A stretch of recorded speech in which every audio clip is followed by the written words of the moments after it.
East Africa's busiest gateway, the Jomo Kenyatta International Airport, is at the center of an international drug storm.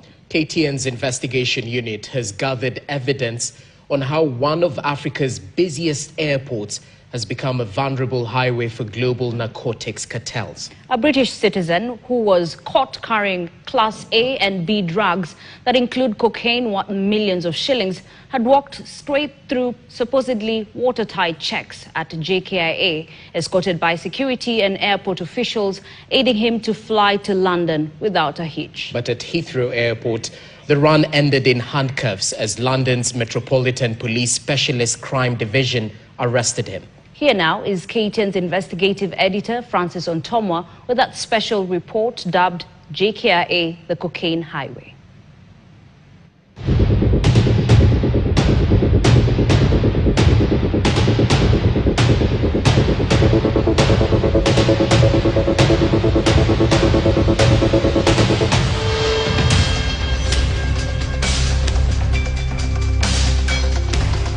Tuesday night, May 13, 2025. Nothing betrayed the quiet of the night at Jomo Kenyatta International Airport.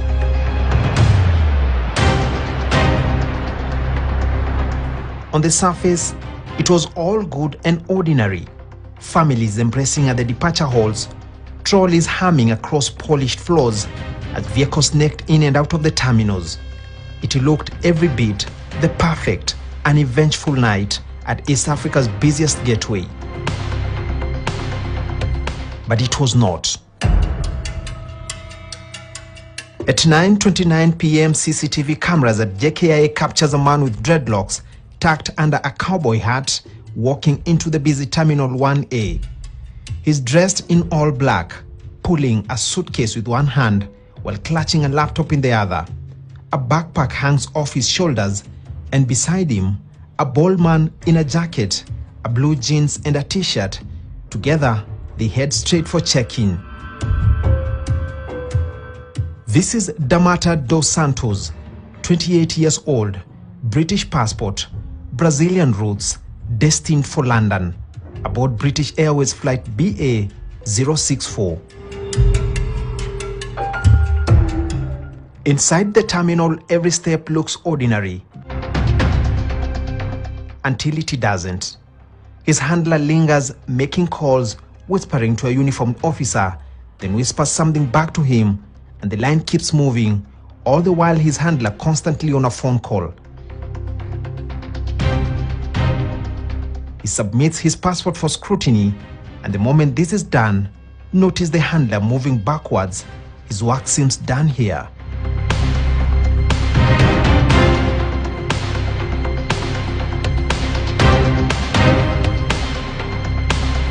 Minutes later enters this man in blue shirt carrying a unit load device, or simply ULD. A ULD is a container used at the airport to bundle dozens of suitcases and cargo into a single movable unit for loading into an aircraft. But investigators say it is also the perfect Trojan horse. With corrupt hands in play, illegal cargo can blend among dozens of bags and go unnoticed. This is what appears to be the plot here.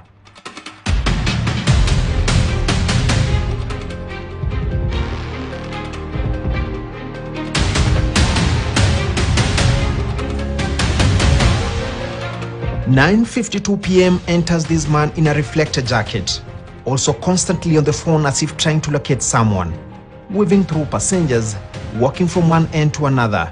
Finally, he connects with his target, and immediately, Dos Santos takes cue and follows him, all the while Dos Santos clutching his belongings close to his chest. Once they get to this security checking section, the official in reflector jacket takes charge, appearing to shove aside his juniors and pushes them to the tail end of the process. All the while, he's constantly on the phone. And when the turn of Dos Santos comes, notice what happens.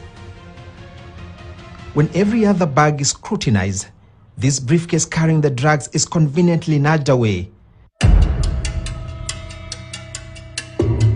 The rogue official does not want any of his juniors to check any of Dos Santos' belongings.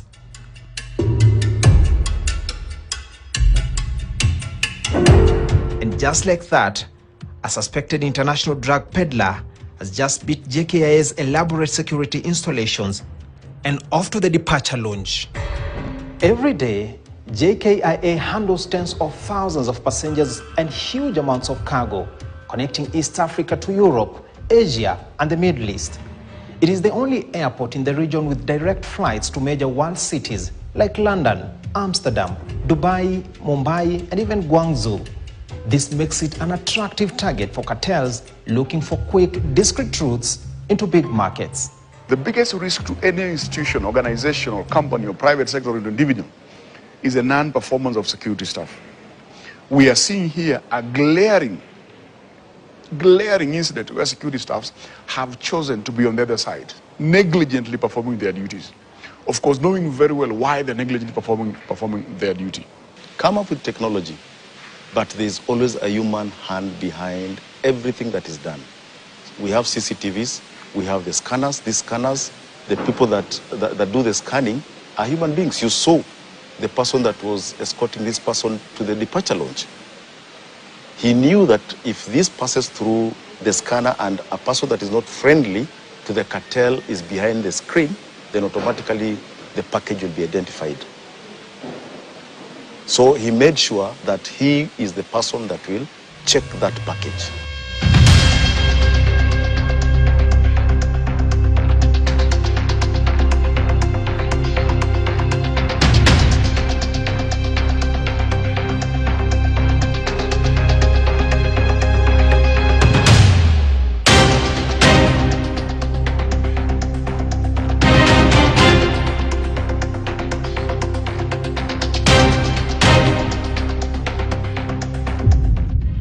At 11:10 p.m. and the British Airways flight is airborne.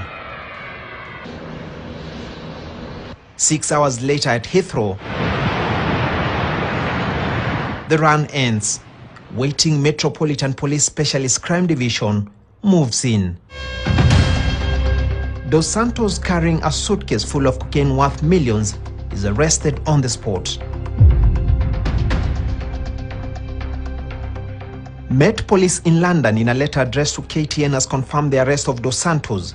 He appeared at Isleworth Crown Court on the 16th of June, where he was remanded into custody ahead of a trial on the 3rd of December this year.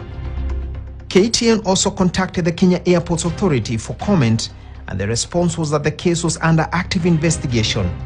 KAA said that the authority remained fully committed to cooperating with relevant security and investigative agencies. One of the key skills is observation, that you should be able to observe keenly what is going on. And also we're expecting that people who are in the control room could easily pick it out, that this one was not properly searched. But Dos Santos was no tourist. Records show he made a similar trip to Kenya before. On September 2nd last year, Dos Santos traveled again using his British passport, arriving in Kenya on a KQ flight with the reason for travel captured as holiday and tourism. 4 days later, he booked a flight back to London. Global cocaine production and consumption have surged to record highs in 2023. According to the United Nations Office on Drugs and Crime, illicit cocaine output jumped to 3,708 tons, nearly 34% more than in 2022. Analysts estimate that there are about 25 million cocaine users globally, up from 17 million a decade ago. In Kenya, a recent survey by the National Authority for the Campaign Against Alcohol and Drug Abuse, NACADA, showed that 1 in 63 university students reported having used cocaine. From heroin to cocaine, JKIA's hallways have seen it all in the recent past, with scores arrested of trafficking. Just how could JomO Kenyatta International Airport, East Africa's busiest aviation hub, manned around the clock by police units, detectives from the anti-narcotic teams, customs officers, and even hosting a magistrate's court within its compounds, quietly become an invisible highway and stopover for the global narcotics trade? These people, before they do whatever they are doing, they also do they do pre-operational surveillance. They will go to all these international airports. Where is it easy for us to pass our contraband? Where is security laxed? And why is security laxed? We were not red flagged recently. As early as 2000, we are already being mentioned as a country that is a transit point for international illicit drugs. The number of baggages we scan here and the number of persons that pass through our systems as compared to Heathrow is unbelievable. So why would they choose Kenya? It would tell you that quite a number of this kind of illegal activity take place in Kenya. They have developed a very solid network to include what we've seen, as evidence of what we've seen on that CCTV gadget. They know very well they will be assisted to pass through Kenya without any form of arrest, and they will make it to the other end.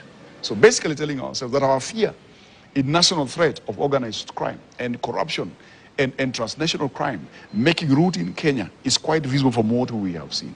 We need to work on killing the markets. We do not know. Maybe this is just an incident that this one was on transit. We do not know if there are others who come in here. In the scheme of things, it now appears that at JKIA, the question is no longer if traffickers are passing through, but how many and for how long. Francis Ontomwa, the Cocaine Highway,